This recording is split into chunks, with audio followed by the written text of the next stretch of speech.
नमस्कार। अरुणाचल समाचार में आपका स्वागत है। मैं हूं यारमता सिंह आहू। आइए बुलेटिन में सबसे पहले देखते हैं मुख्य समाचार।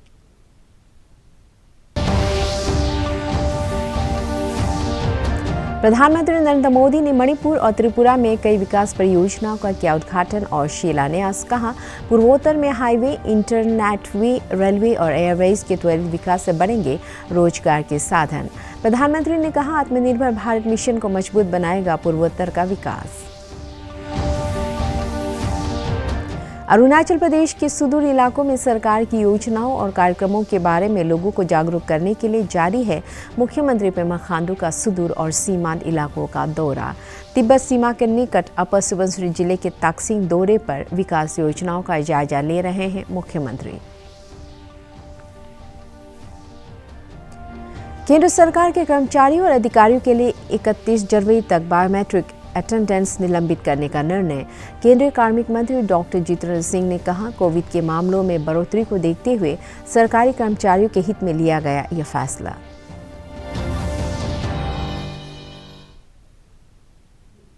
प्रधानमंत्री नरेंद्र मोदी ने आज त्रिपुरा की राजधानी अगरतला में महाराजा बीर बिक्रम एयरपोर्ट के नए एकीकृत टर्मिनल बिल्डिंग का उद्घाटन किया।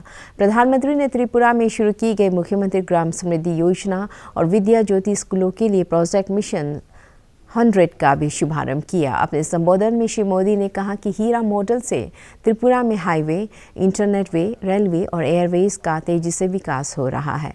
उन्होंने कहा कि 21वीं सदी में भारत को आधुनिक बनाने में नौजवान मिले, इसके लिए देश में नई राष्ट्रीय शिक्षा नीति लागू की जा रही है, जिसमें स्थानीय भाषा में पढ़ाई पर जोर दिया गया है।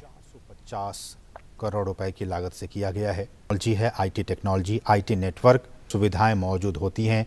यात्रियों के लिए आईटी इनेबल जो सिस्टम होती हैं, सुविधाओं से लैस एक भवन जो टर्मिनल भवन है वो उसका दीदार कर पाएंगे। किया गया है कि इंटरनेशनल स्तर के जो एयरपोर्ट्स होते हैं, सैकड़ों करोड़ रुपए के प्रोजेक्ट का लोकार्पण और शिलान्यास यहां हुआ है। आप सभी को इन तीनों ही उपहारों के लिए बहुत बहुत बधाई। साथियों, 21वीं सदी का भारत सबको साथ लेकर सबके विकास और सबके प्रयास से ही आगे बढ़ेगा। कुछ राज्य पीछे रहे, कुछ राज्य के लोग मूलभूत सुविधाओं के लिए तरसते रहे। ये असंतुलित विकास राष्ट्र के विकास के लिए उचित नहीं है, ठीक नहीं है। त्रिपुरा के लोगों ने दशकों तक यहां यही देखा है, यही अनुभव किया है। पहले यहां भ्रष्टाचार की गाड़ी रुकने का नाम नहीं लेती थी और विकास की गाड़ी पर ब्रेक लगा हुआ था।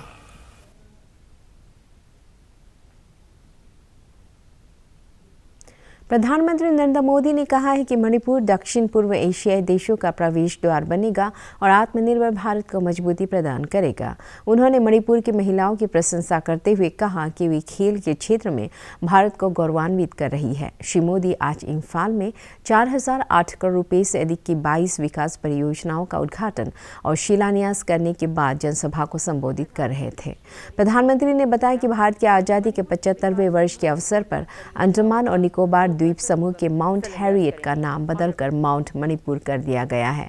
श्री मोदी ने कहा कि देश बड़ी मात्रा में पाम ऑयल का आयात करती है और सरकार ने 11,000 करोड़ रुपए की लागत से पाम ऑयल मिशन शुरू किया है तथा इसका अधिकांश हिस्सा पूर्वोत्तर क्षेत्र में ही लागू किया जाएगा। इस अवसर पर राज्यपाल एल गणेशन, मुख्यमंत्री एन वीरेंद्र सिंह, केंद्रीय श्रम और रोजगार मंत्री भूपेंद्र यादव, शिक्षा और विदेश राज्य मंत्री डॉक्टर आर.के. रंजन सिंह तथा राज्य के कई मंत्री भी उपस्थित थे। आज हमारी सरकार की 7 वर्षों की मेहनत पूरे नॉर्थ ईस्ट में दिख रही है, मणिपुर में दिख रही है। आज मणिपुर बदलाव का एक नई कार्य संस्कृति का प्रतीक बन रहा है। ये बदलाव है मणिपुर के कल्चर के लिए, केयर के लिए। इसमें कनेक्टिविटी को भी प्राथमिकता है और क्रिएटिविटी का भी उतना ही महत्व है। रोड और इंफ्रास्ट्रक्चर से जुड़े प्रोजेक्ट, बेहतर मोबाइल नेटवर्क मणिपुर की कनेक्टिविटी को बेहतर करेंगे। आजादी का जो विश्वास यहां मोइरांग की धरती ने पैदा किया, वो अपने आप में एक मिसाल है। जहां नेताजी सुभाष जी की सेना ने पहली बार झंडा फहराया था, जिस नॉर्थ ईस्ट को नेताजी ने भारत की स्वतंत्रता का प्रवेश द्वार कहा था, वो आज नए भारत के सपने पूरे करने का प्रवेश द्वार बन रहा है। हमने पूर्वोत्तर के लिए एक्ट ईस्ट का संकल्प लिया है। ईश्वर ने इस क्षेत्र को इतने प्राकृतिक संसाधन दिए हैं, इतना सामर्थ्य दिया है, यहां विकास की, टूरिज्म की इतनी संभावनाएं हैं। नॉर्थ ईस्ट की इन संभावनाओं पर अब काम हो रहा है। पूर्वोत्तर अब भारत के विकास का गेटवे बन रहा है। अब पूर्वोत्तर में एयरपोर्ट भी बन रहे हैं और रेल भी पहुंच रही है। जिरीबाम, तुपुल, इंफाल रेल लाइन के जरिए मणिपुर भी अब देश के रेल नेटवर्क से जुड़ने जा रहा है। मैंने पहले भी कहा है कि देश के पूर्वी हिस्सा नॉर्थ ईस्ट भारत के विकास का प्रमुख स्रोत बनेगा। आज जब हम अरुणाचल प्रदेश के सुदूर इलाकों में सरकार की योजनाओं और कार्यक्रमों के बारे में लोगों को जागरूक करने के अलावा सुरक्षा की भावना पैदा करने के लिए मुख्यमंत्री पेमा खांडू का सुदूर और सीमांत इलाकों का दौरा जारी है। मुख्यमंत्री आज से तिब्बत सीमा के निकट अपर सुबनसिरी जिले के ताक्सिंग गांव के दौरे पर है। मुख्यमंत्री राज्य की कम आबादी वाली उप जनजातीय नाह की कला एवं संस्कृति से रूबरू होंगे और विकास योजनाओं की प्रगति का भी जायजा लेंगे। श्री खांडू के साथ गुजरात से राज्यसभा सांसद जुगल ठाकुर भी गए हैं। केंद्रीय गृह मंत्री अमित शाह ने सोमवार को नई दिल्ली में उच्च स्तरीय बैठक में सुरक्षा चुनौतियों की मौजूदा स्थिति की समीक्षा की। केंद्रीय खुफिया एजेंसियों, केंद्रीय सशस्त्र पुलिस बल, सशस्त्र सेना की खुफिया शाखा, राजस्व और वित्तीय खुफिया एजेंसियों के प्रमुखों ने भाग लिया। राज्य और केंद्र शासित प्रदेशों के पुलिस महानिदेशक भी वीडियो कॉन्फ्रेंस के माध्यम से बैठक में शामिल हुए। श्री अमित शाह ने आतंकवाद और वैश्विक आतंकी गुटों, आतंकवाद के लिए धन मुहैया कराए जाने, संगठित अपराध और आतंकी सांठगांठ तथा साइबर स्पेस का गैर कानूनी उपयोग के खतरों के प्रति आगाह किया। केंद्रीय गृह मंत्री ने केंद्र और राज्य की सुरक्षा एजेंसियों के बीच बेहतर तालमेल पर बल दिया। कार्मिक, लोक शिकायत और पेंशन राज्य मंत्री डॉक्टर जितेंद्र सिंह ने कोविड मामलों में बढ़ोतरी को देखते हुए सरकारी कर्मचारियों के लिए बायोमेट्रिक उपस्थिति तत्काल प्रभाव से निलंबित करने की घोषणा की है। डॉक्टर सिंह ने एक ट्वीट में कहा कि कर्मचारियों की सुरक्षा और स्वास्थ्य के हित में यह निर्णय लिया गया है। कार्मिक प्रशिक्षण विभाग ने एक कार्यालय ज्ञापन में कहा कि बायोमेट्रिक उपस्थिति 31 जनवरी तक निलंबित रहेगी। विभागाध्यक्षों को यह सुनिश्चित करने के लिए कहा गया है कि कर्मचारी हर समय मास्क पहने और कोविड प्रोटोकॉल का पालन करें। एक और आदेश में अवर सचिव के स्तर से नीचे के सरकारी सेवकों की उपस्थिति को वास्तविक संख्या के 50% तक सीमित कर दिया गया है। 50% कर्मचारी घर से काम करेंगे। विकलांग व्यक्तियों और गर्भवती महिला कर्मचारियों को कार्यालय में आने से छूट दी गई है, लेकिन वे घर से काम करेंगे।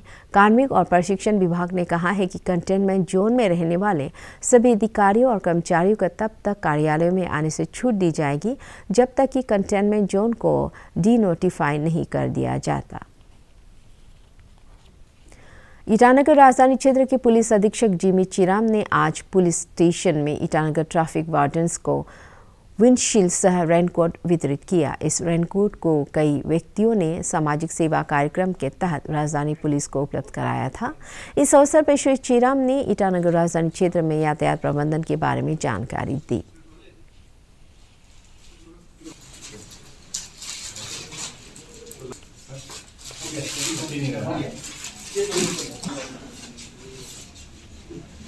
Capital Police has always been in charge of managing the traffic in Itanagar, and this has been done through DYSP traffic. However, पहले DYSP traffic का ऑफिस नहीं था and there was no setup which was made.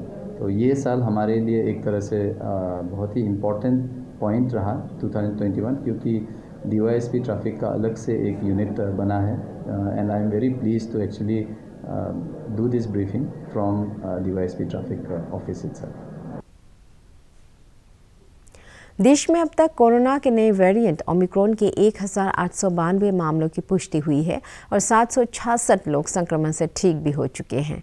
राष्ट्रव्यापी Covid टीकाकरण के तहत देश में 146 करोड़ 70 लाख से अधिक टीके लगाए जा चुके हैं। केंद्रीय स्वास्थ्य मंत्रालय के अनुसार पिछले 24 घंटे में कोविड संक्रमण के 37,379 नए मामले दर्ज किए गए हैं और 11,000 से अधिक मरीज स्वस्थ हुए। इधर अरुणाचल प्रदेश में सोमवार को कोविड संक्रमण के 9 मामले सामने आए हैं और 2 रोगी स्वस्थ हैं। राज्य में कोविड के सक्रिय मामलों की संख्या 23 है और सोमवार को कोरोना जांच के लिए 732 सैंपल एकत्र किए गए।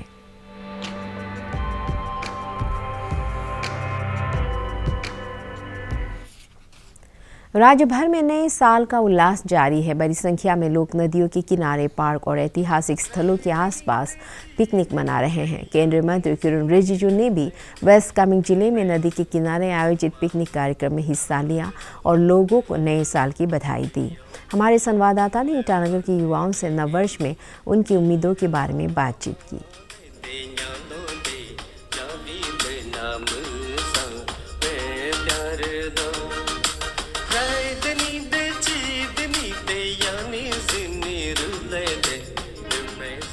अपना करियर के ऊपर ज़्यादा फोकस करेगा और मेहनत ज़्यादा करेगा और सक्सेस के ऊपर ध्यान देगा, क्योंकि एज एन लाइक हम लोग लड़की है, वुमन है, तो हम लोग का एक limitation proper time and age रहता है। तो अभी हमको लगता है कि अभी हम लोग का एक प्रॉपर वो वक्त है कि हम लोग को ज़्यादा अपना ऊपर और अपना काम के ऊपर ध्यान देना चाहिए। तो ज़्यादा मेहनत करेगा, ज़्यादा फोकस करेगा और बाकी सबको सेकेंडरी में रखेगा, अपना काम को ज़्यादा ध्यान देगा। वही हमको लगता है आने वाला समय में विद इन लाइक 5 years में बाकी का पता नहीं, अरुणाचल बहुत आगे जाएगा और पूरा इंडिया में बहुत जल्दी ज़्यादा नाम कमाएगा। अभी तो कमा ही रहा है, तो जितना यूथ से सबको बेस्ट ऑफ लक, बेस्ट विशेष और अच्छे से काम करो और खुद का नाम भी कमाओ, प्रदेश का नाम भी कमाओ। Happy new year. इस साल मैंने सोचा है कि मैं अपने डाइट पे कंट्रोल करूँगा, जो मेरा खाना पीना है उसे मैं ठीक से करूँगा।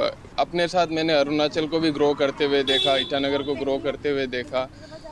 तो जैसे जैसे वक्त बीत रहा है अरुणाचल काफ़ी अच्छे से ग्रो कर रहा है। तो मैं चाहूँगा कि वो जो बाकी जो बड़े बड़े स्टेट्स है, सिटीज़ है, उससे कंपेयर कर सके और उसके मुकाबले उससे भी कहीं आगे बढ़ जाए हमारा स्टेट। आगामी रणजी और सीके नायडू क्रिकेट प्रतियोगिता के लिए अरुणाचल प्रदेश के चयनित खिलाड़ियों की तैयारी के लिए पापुमपारे जिले के दोईमुख में प्रशिक्षण शिविर लगा हुआ है। 8 जनवरी तक चलने वाले इस प्रशिक्षण शिविर के बारे में अरुणाचल क्रिकेट संघ के सचिव काबा गेदा ताजुक ने कहा कि सीके नायडू और रणजी ट्रॉफी के लिए अलग अलग टीमों का चयन किया गया है और इन दोनों टीमों के बीच अभ्यास मैच कराया जा रहा है।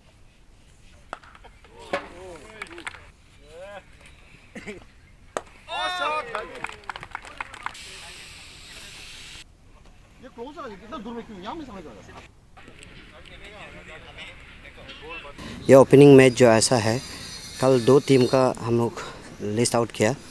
ये एक अंडर 25 मेंस है और एक तो सीनियर मेंस। दोनों जनवरी को बाहर खेलने जाएगा। एक रणजी खेलने जाएगा, एक कर्नल सीके नायडू खेलने जाएगा। तो इसके लिए दोनों का टीम सेलेक्ट किया वाला टीम को अभी हम लोग आपस में क्लैश करा रहा है।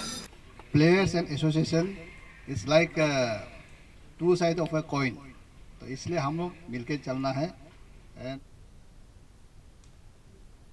अरुणाचल समाचार के आज के अंक में इतना ही। जाने से पहले आप सभी से अनुरोध है कि कोविड-19 के दिशा निर्देशों का पालन करें, हमेशा मास्क लगाए, बार बार हाथ धोए और सोशल डिस्टेंसिंग के नियमों को मानें।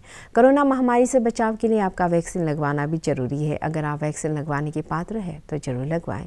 हम कल फिर हाजिर होंगे अरुणाचल और देश दुनिया की खबरों के साथ।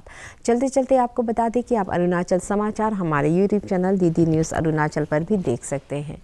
देखते रहिए अरुण प्रभा। नमस्कार।